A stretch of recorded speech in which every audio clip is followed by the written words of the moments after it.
بسم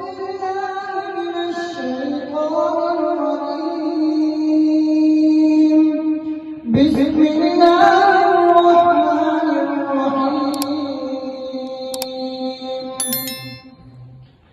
إن في خلق السماوات والأرض واختلاف الليل والنهار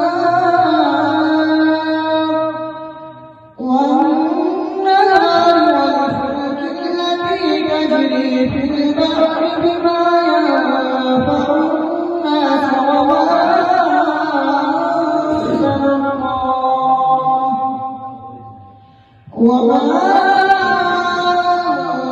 الله من السماء من ماء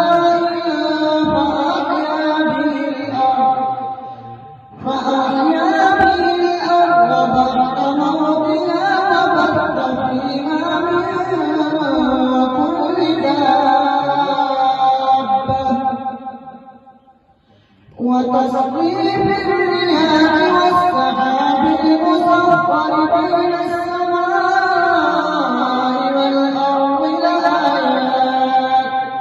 والأرض لآيات لقوم يعقلون. ومن الناس من يتخذ من دون الله أندادا يحبونهم كحب الله والذين آمنوا أشد حبا لله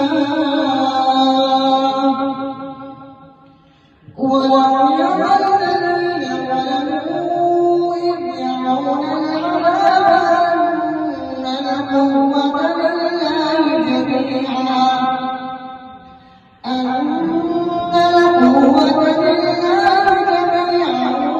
وأن الله شديد العذاب.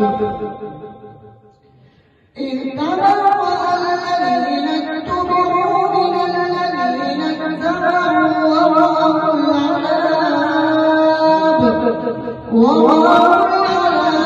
وتقطعت بهم الأسباب.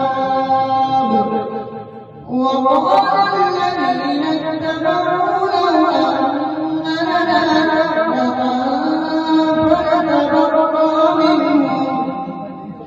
فنتبرأ منهم كما تبرأوا منا كذلك يريهم الله أعمالهم حسرات عليهم وما هم بخارجين من النار. صدق الله.